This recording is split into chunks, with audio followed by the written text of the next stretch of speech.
All right, welcome to Creator Hardware. Today we're going to look at the Silverstone RM23-502. Sorry, I'm reading it off the box because I can't remember all those numbers. But anyway, now this is a server chassis I've already built in before.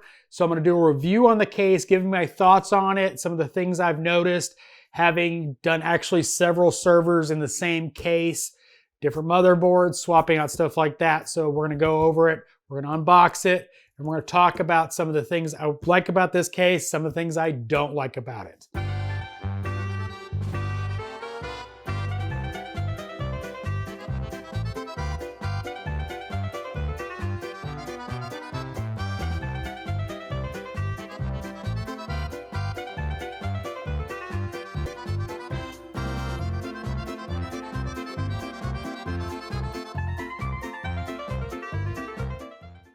Now it is a 2U chassis, and as you can see, pretty well packed. Box inside a box with cardboard. Now of course it comes wrapped in plastic because, you know, everything gets wrapped in plastic.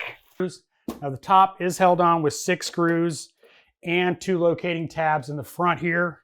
Now the top has a perforated side for your power supply and 2 locating tabs that lock into the front part of the chassis. The 2 builds I've had in this is a Proxmox with TrueNas core virtualized, and then I moved it to a TrueNas scale install. In that install, I've got now 6 SATA SSDs. They're mounted in this bracket, 3 new ones, if you watched my last video, are just stuffed under here. They're SATA drives, so really doesn't matter. I don't pull it out that much. Now you've got 3 80mm fan mounts here, 1 30mm fan mount there. Because the power supply is mounted in a different location, you've got the adapter that does come with it. It has USB and all that kind of good stuff. Now this is a problem for me. My other one, this broke when I was doing the last rebuild on it. So that's something to be a concern of. It's not that durable. Keep that in mind. Be gentle on this power plug where it mounts because it broke these 2 tabs off. Not a big deal, but I really didn't want to go back in and tear it down to replace this cable, and I haven't found it yet. But I also haven't looked for it. Now this chassis is not very strong without components in it. It's pretty floppy without the lid on it on motherboard. Per most of these kind of setups, the standoffs are not pre-installed, so you have to do those yourself. Not a big deal. Now, as far as getting the cages in and out, they're all a little awkward. They're held in with 1 or 2 screws and then locating tabs they have to slide in and out on.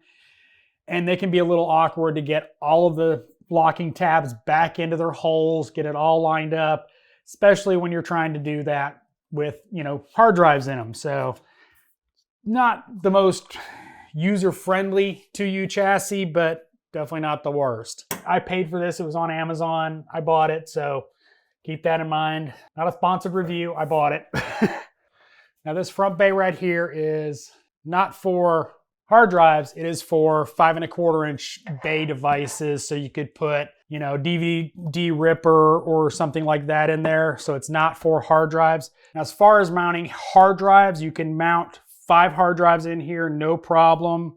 The mount for the power supply is really awkward. You're gonna need a long screwdriver Phillips for that because they're pretty far in there. And you basically have to put it in just like this.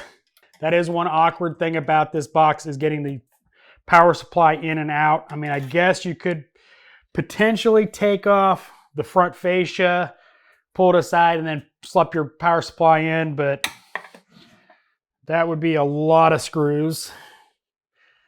So probably just be prepared to have a long screwdriver to put your power supply in. So overall, yeah, it's a little flexy. It's not terribly versatile, but it does fit an ATX motherboard. I do not believe it fits an MATX motherboard, so you're stuck with ATX. Yeah, I doubt anything bigger than an ATX would fit in here. I've got an ATX in mine, but anything above that probably is not going to fit. Smaller stuff obviously is going to fit fine. You're not going bigger than ATX, so no server stuff in this. It's going to be just like the power supply is an ATX power supply, not a server power supply. Overall, it's a decent chassis for just kind of basic installs. It is a 2U chassis, so you have to keep in mind that things like graphics cards, you're gonna have to get half height if you need a graphics card. Any expansion cards are gonna have to be half height because it is 2U. I think it's overall a really decent chassis for not really that much money. Now the reason I went with this chassis again, it worked, it's affordable, and well, it'll tie in really nicely to my other 2U server. So hope you enjoyed this video. As always, thanks for watching. This is Creator Hardware.